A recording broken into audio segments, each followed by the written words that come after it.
Movie की शुरुआत Florida शहर से होती है, जहां पर हम एक छोटे से कैफे को देखते हैं जिसमें एक 17 साल की लड़की लीजा काम करती है। वो सभी कस्टमर्स को बहुत ही अच्छे से ट्रीट करती है, जिससे उसके बॉस उससे बहुत ही खुश होते हैं।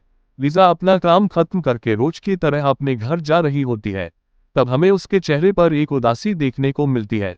सभी काम खत्म करने के बाद जब घर जाते हैं तो चेहरे पर स्माइल होती है, लेकिन लीजा के लिए घर का मतलब कुछ और ही था, क्योंकि वह घर उसके लिए एक नर्क से कम नहीं था।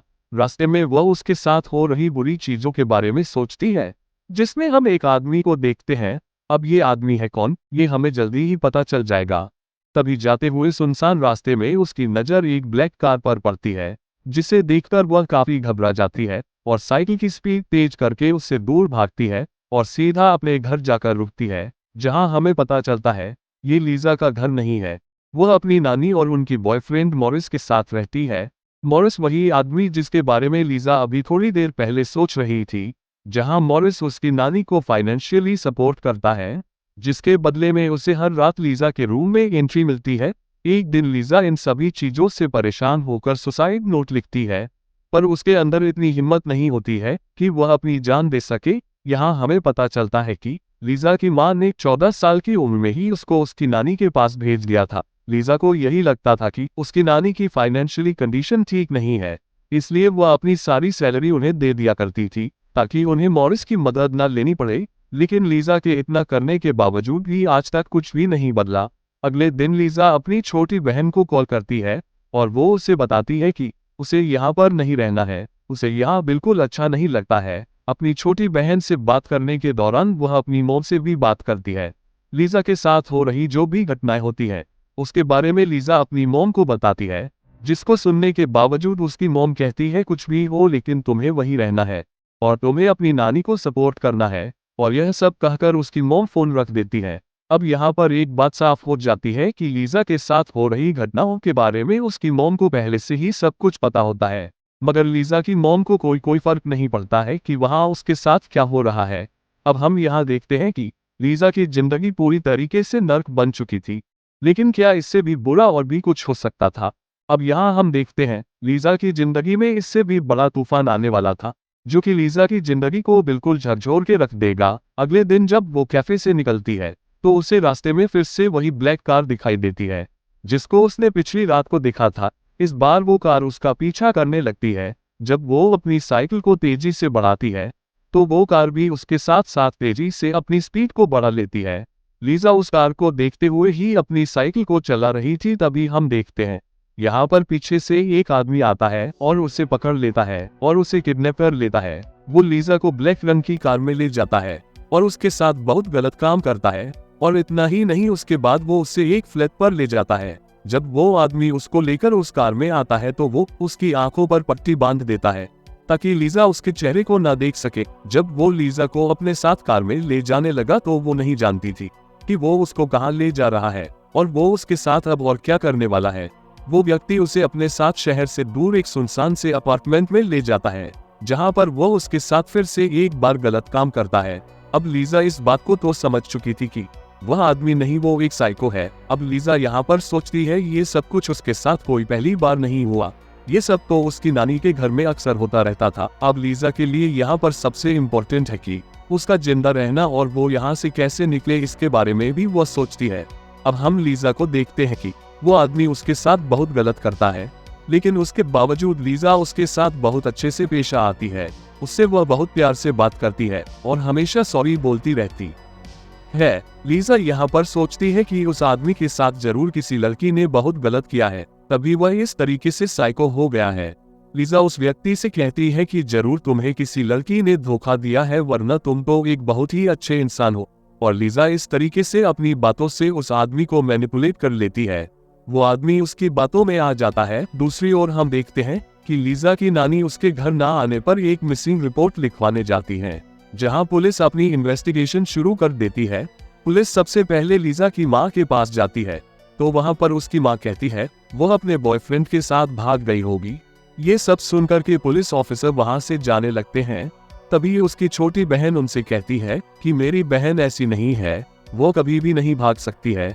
जरूर उसके साथ कुछ गलत हुआ है, प्लीज मेरी बहन की मदद करो, वह बहुत ही बड़े मुसीबत में है। दूसरी तरफ हम देखते हैं पुलिस उस कैफे पर जाती है जहां पर लीजा काम कर रही होती है, और वहां पर उसका मालिक भी यही बताता है कि लीजा एक बहुत अच्छी लड़की थी और बहुत मेहनती लड़की थी, वो कभी भाग नहीं सकती है। अब सीन शिफ्ट होता है उसी अपार्टमेंट में जहां पर लीजा बंद रहती है। यहाँ हम देखते हैं लीजा की आंखों पर पट्टी बंधी हुई है। उसके बावजूद लीजा वहाँ की चीजों को समझने की कोशिश कर रही थी और सारी चीजें अपने माइंड में सेट कर रही होती है। जब वह व्यक्ति उसके पास जाता है तो वह उससे बात करने की कोशिश करती है, और यहाँ पर हम देखते हैं कि लीजा समझ जाती है कि वो आदमी दिमागी रूप से बहुत कमजोर है। वो उसके चेहरे को बार बार छूती है ताकि उसको यह आइडिया लग सके कि वह आदमी आखिर में दिखता कैसे है। लीजा उस व्यक्ति की बार बार तारीफ करती है कि वो एक बहुत ही अच्छा इंसान है। लीजा ये सब उससे इसलिए कहती है ताकि वो उस आदमी का भरोसा जीत सके। यहाँ पर लीजा उस व्यक्ति को अपने बीमार पिता की झूठी स्टोरी भी बताती है। वो उसे बताती है कि उसके पिता के अलावा उसका इस दुनिया में कोई नहीं है और वह भी बहुत बीमार है। वो ये सब इसलिए बताती है ताकि उस आदमी से उसको थोड़ी बहुत हमदर्दी मिल सके और वो व्यक्ति उस पर रहम खाकर उसे छोड़ दे। लेकिन वो व्यक्ति लीजा की बातों में इतनी जल्दी तो नहीं आने वाला था, लेकिन एक पॉइंट पर आकर के वह लीजा के हाथों को खोल देता है। यहाँ पर हम देखते हैं लीजा इतना तो समझ गई थी कि उसके गलत कदम उठाने पर वह आदमी लीजा को शूट भी कर सकता था, क्योंकि वह आदमी लीजा के साथ में 24 घंटे रहता था। अब लीजा अपनी मौजूदगी का सबूत उस घर में धीरे धीरे करके छोड़ना शुरू कर देती है। वह अपने हेयर पिन्स को निकालकर उसके बेड के नीचे फेंक देती है। उसके बाद वह बाथरूम जाने का बहाना करती है, जहाँ पर सामने लगे मिरर पर अपने फिंगरप्रिंट्स भी बना देती है, और वहाँ बाथरूम में रखा हुआ एक जोड़ी सूच भी उसको नजर आता है, जिसका कलर वो अच्छे से याद कर लेती है। लीजा ये सब काम कर ही रही होती है, तभी वो आदमी समझ जाता है कि लीजा ने बाथरूम में खुद को बंद कर लिया है, इसलिए वो गेट को फोर्सफुली खोलकर अंदर चला जाता है। लेकिन लीजा यहाँ पर नॉर्मल रिएक्ट करती है। वो यहाँ पर उसके साथ ऐसा बिहेव करती है कि उसे उसकी बहुत ज्यादा फिक्र है। एक रात जब वो आदमी सो रहा होता है तब वो चुपचाप उठकर उसके फोन से कॉल लगाने की कोशिश करती है। जब वहाँ पहले दिन आई थी तभी उसको यह अंदाजा हो गया था कि इस घर में एक टेलीफोन है, लेकिन इससे पहले वो कॉल लगा पाती वो आदमी जग जाता है और वो लीजा को पकड़ लेता है। वो आदमी लीजा से कहता है कि तुम बहुत ज्यादा चालाकी दिखा रही हो। यहाँ पर हम देखते हैं वो आदमी बहुत ज्यादा वायलेंट हो चुका था।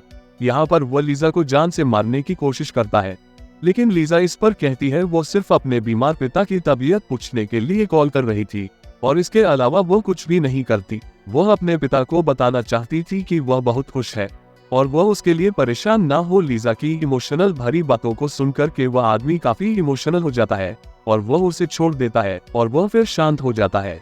ऐसी कंडीशन में उसकी बहन की कही हुई बातें लीजा को याद आती है। उसकी छोटी बहन ने उससे कहा था चाहे कोई भी हालात हो लेकिन कभी भी गिव अप मत करना। एक दिन जब वो आदमी लीजा के क्लोज जाता है तब लीजा उससे कहती है अगर तुम मुझे छोड़ दोगे तो मैं कभी भी किसी से कुछ नहीं कहूंगी और मैं तुम्हारी गर्लफ्रेंड अपनी मर्जी से बन जाऊंगी। मैं कभी भी तुम्हें छोड़कर कहीं नहीं जाऊंगी, तुम्हारा ख्याल रखूंगी, तुम्हारे साथ में रहूंगी। ये सारी बातें सुनकर वह पागल आदमी लीजा से बहुत ज्यादा इम्प्रेस हो जाता है और उसे छोड़ने के लिए तैयार भी हो जाता है। वहीं दूसरी तरफ हम देखते हैं फ्लोरिडा पुलिस डिपार्टमेंट में एक सीरियल किलर के बारे में पता चलता है जिसने पिछले 6 महीने में कई लड़कियों को जान से मारा था। वो आदमी भी इस न्यूज को देख रहा होता है और तभी वह सोचता है कि यही सही समय है लीजा को छोड़ने का, क्योंकि पुलिस तो इतने बड़े केस को सॉल्व करने में बिजी है और इस वक्त पुलिस ऐसे छोटे मोटे केस पर ध्यान भी नहीं देगी। और वैसे भी लीजा ने तो उसे देखा ही नहीं है जिससे कि वो उसे पहचान सके। और यही सब सोचकर वह आदमी लीजा को उसी कार में बिठाता है और एक सुनसान जगह पर लेकर जाता है। इस सुनसान जगह पर आने के बाद फिर से वो आदमी अपने माइंड को चेंज कर लेता है और यहाँ पर वह लीजा को शूट करने की सोचने लगता है। लेकिन इस पर लीजा उससे कहती है मैं तुम्हारी गर्लफ्रेंड बनना चाहती हूँ, मैं तुम्हारा ख्याल रखना चाहती हूँ, मैं तुम्हारे साथ रहना चाहती हूँ, प्लीज मुझे मत मारो। वो साइको आदमी लीजा की उन बातों से पिघल जाता है। तभी वह लीजा से कहता है ठीक है, लेकिन अगर पुलिस तुमसे पूछे तो तुम बताना मैं एक काला आदमी और शॉर्ट हाइट वाला हूँ। और इतना बोलकर वो आदमी उसे छोड़कर वहाँ से चला जाता है। लीजा भी वहाँ से भागती हुई अपने घर को चली जाती है, जहां वो अपनी नानी से बताती है कि एक आदमी ने उससे किडनैप कर लिया था, लेकिन यहाँ पर उसकी बातों पर कोई यकीन नहीं करता है। अब यहाँ पर हम देखते हैं कि लीजा की नानी ने पुलिस में कंप्लेंट दर्ज कराई थी तो यहाँ पर वो पुलिस को कॉल करके बताती है कि लीजा वापस आ गई है। उसकी नानी को लगता था कि पुलिस भी लीजा की बातों पर यकीन नहीं करेगी, लेकिन वहाँ पर इंस्पेक्टर लीजा से एक बार बात करना चाहता था। पुलिस ऑफिसर जानना चाहते थे कि आखिर लीजा के साथ में हुआ क्या है। लीजा यहाँ पर अपने साथ हुई सारी घटनाओं के बारे में बताती है, लेकिन यहाँ पर हम देखते हैं कोई भी उसकी बातों पर यकीन ही नहीं कर रहा था। उन सब का यही कहना था कि अगर उसके साथ में कुछ भी गलत हुआ है तो उसकी बॉडी पर कोई भी निशान क्यों नहीं है, और यदि उसके हाथ पांव खुले हुए थे तो उसने वहां से भागने की कोशिश क्यों नहीं की या फिर चिल्लाई क्यों नहीं। पर लीजा उन लोगों को बताती है कि वह आदमी पूरा का पूरा साइको और मेंटल था। उसके पास एक गन भी थी जिससे वह मुझे बार बार मारने की धमकी भी दे रहा था, इसलिए उसने कुछ भी ऐसा नहीं किया, वरना वो आदमी उसको शूट कर सकता था। लेकिन वहां पर जो भी ऑफिसर बैठी हुई थी उन सबको तो ये तक लगने लगा था कि लीजा ये सब चीजें मीडिया अटेंशन पाने के लिए कर रही है। वहां पर 2 लेडी ऑफिसर्स को तो ये तक लगने लगा था कि लीजा टीवी शोज को इस तरीके से ज्यादा देखती है, तभी वो इस तरीके से कहानियां बता रही है, इसलिए वो इतनी परफेक्ट स्टोरी बताने में कामयाब हो रही है। अब यहाँ हम देखते हैं लीजा बिल्कुल चुप हो जाती है और बिल्कुल पूरी तरीके से टूट जाती है, क्योंकि यहाँ पर उसके किसी भी बात का कोई विश्वास ही नहीं कर रहा होता है। पर लीजा की किस्मत बहुत ही अच्छी थी। अब हम यहाँ देखते हैं कि वहाँ पर एक डिटेक्टिव टीम मौजूद थी जो कि उसी सीरियल किलर वाले केस को सॉल्व करने में लगी हुई थी, जिसने पिछले 6 महीने में कई लड़कियों की जान ली थी। पर उसके खिलाफ पुलिस को अभी कोई एविडेंस नहीं मिल पाया था और ना ही कोई पैटर्न था जिसे पुलिस फॉलो कर सके और उस सीरियल किलर को पकड़ सके, जिसकी वजह से पुलिस को ये केस सॉल्व करना एक चैलेंज बन चुका था। दूसरी तरफ लीजा को चुप देखकर वो लेडी ऑफिसर डिटेक्टिव लारी की मदद मांगती है। जहां लीजा के पास लैरी जाते हैं, पर वह बिल्कुल खामोश थी और वह अब किसी से बात नहीं करना चाहती है। पर लैरी अपने पॉकेट से अपनी बेटी की तस्वीर निकालकर उसे दिखाते हैं ताकि लीजा को अपनापन फील हो सके और वो खुलकर उनसे बात कर सके। वो लीजा से कहते हैं, तुम्हारे साथ जो कुछ भी हुआ है तुम मुझे एक एक करके बताओ। जहां लीजा उन्हें सारी बातें बताना शुरू करती है, जैसे उस आदमी के पास एक ब्लैक कार है और उसमें रेड कार्पेट लगी हुई है, उसके घर में 22 सीढ़ियां हैं, उसके कार के अंदर मैग्नम वर्ड लिखा हुआ है, उसके घर में एक वाटर बेड है, वो आदमी गोरा है और लेफ्ट हैंडेड है, उसके पास में एक गन है। इतना सब कुछ सुनकर लैरी कंफर्म हो जाते हैं कि लीजा झूठ नहीं बोल रही है। वो फौरन लीजा के केस पर इन्वेस्टिगेशन चालू करने के लिए कहते हैं। पर जब हिप्नोसिस की बारी आती है तो परमिशन के लिए उसके घर पर कॉल किया जाता है, जहां मॉरिस उसका फादर बनकर बात करता है और वह इस चीज के लिए साफ साफ इनकार कर देता है, जिस पर लैरी सोचता है कि कैसे पिता है जिन्हें अपनी बेटी की बिल्कुल भी परवाह ही नहीं है। वो लीजा से मॉरिस के बारे में पूछते हैं कि वह आखिर ऐसा क्यों है। जहां लीजा हारकर मॉरिस की सच्चाई भी लैरी को बता देती है, वो तुरंत लीजा की नानी के घर पर जाते हैं और वहां पर वो मॉरिस को भी अरेस्ट कर लेते हैं। अब हम देखते हैं कि लीजा के इस केस को पूरी टीम बहुत ही अच्छे से इन्वेस्टिगेट कर रही थी। लीजा के द्वारा बताए गए सारे डिटेल्स लैरी के दिमाग में घूम रहे थे। वो सिर्फ एक ही बात को सोच रहे थे कि कहीं वो किडनैपर ही सीरियल किलर तो नहीं है, क्योंकि सारे पॉइंट्स उस सीरियल किलर से बिल्कुल मैच कर रहे थे। और यह सब कंफर्म करने के लिए वो लीजा के कपड़ों को फॉरेंसिक लैब भेजते हैं और जब फॉरेंसिक रिपोर्ट आती है तब लैरी एकदम कंफर्म हो जाते हैं कि ये वही सीरियल किलर है। लैरी अब लीजा को लेकर वहीं जाते हैं जहां पर लीजा को वो आदमी छोड़कर गया था। लीजा लैरी की कार में बैठ जाती है और अपनी आंखें बंद करके वही सब रिपीट करती है जो उसने उस रात को फील किया था। लीजा लूरी को लेकर उस गैस स्टेशन जाती है जहां पर उस आदमी ने गैस भरवाई थी। पुलिस उस गैस स्टेशन के कैमरे को चेक करती है जहां उनके हाथ एक बहुत ही बड़ा सबूत लगता है। लीजा ने जैसा स्केच उस किडनैपर की बनवाई थी, बिल्कुल वैसा ही चेहरा उसे सीसीटीवी कैमरे में देखने को मिलता है। उस आदमी के पोस्टर बनवाए जाते हैं और जगह जगह पर लगवाए जाते हैं। अब पुलिस उस आदमी को ट्रैक करना भी शुरू कर देती है और इत्तेफाक से कुछ टाइम बाद वह आदमी एक पुलिस को दिख भी जाता है। वो उस आदमी के पास जाते हैं और बोलते हैं, सर हमारे पास एक कार चोरी की रिपोर्ट आई है और हमें आपकी कार की फोटो लेनी है। वो कार के बाहर ही उस आदमी की फोटो खींच लेते हैं और उसे जाने देते हैं। लीजा को फोटो दिखाने के बाद में वो उस आदमी को पहचान जाती है और वो कंफर्म कर देती है कि यह वही किडनैपर है। जिसके तुरंत बाद पुलिस उस आदमी के घर पहुंच जाती है और उन्हें वहां पर 22 सीढ़ियां मिलती हैं और घर के अंदर जाने पर उन्हें लीजा द्वारा फेंकी गई क्लिप भी मिलती है और लीजा के फिंगरप्रिंट्स भी मिलते हैं जो कि लीजा ने जानबूझकर वहां पर छोड़े थे। अब इतने सारे सबूत मिलने के बाद में तो पुलिस उसे पागलों की तरह ढूंढना शुरू कर देती है, जो कि उन्हें फाइनली मिल जाता है। क्योंकि आराम से वो खुलेआम घूम रहा था। उसी वक्त बहुत सारी पुलिस ऑफिसर उसे गन पॉइंट करके चारों तरफ से घेर लेती है और आज इतने बड़े मुजरिम को अरेस्ट कर लिया जाता है।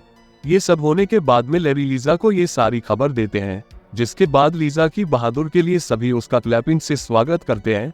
लीजा ने अपने साथ साथ उन लड़कियों को भी आज इंसाफ दिलाया था जो कि बेकसूर थी, और उस सीरियल किलर को पकड़ाकर आगे होने वाली क्राइम्स को भी रोका था।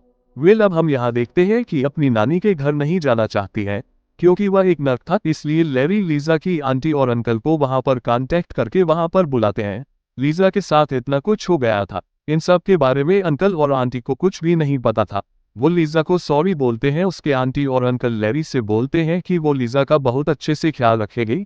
लीजा लैरी को धन्यवाद कहती है और यहाँ पर हम देखते हैं कि लैरी भी काफी इमोशनल हो जाते हैं। कुछ समय के बाद लीजा अपनी मॉम को एक लेटर लिखती है। वो लिखती है कि मॉम, आप हमेशा से कहती थी कि मैं एक अच्छी लाइफ डिजर्व नहीं करती हूँ, लेकिन मॉम आप गलत थी। और वो अपनी मॉम को हमेशा के लिए गुड बाय लिख देती है।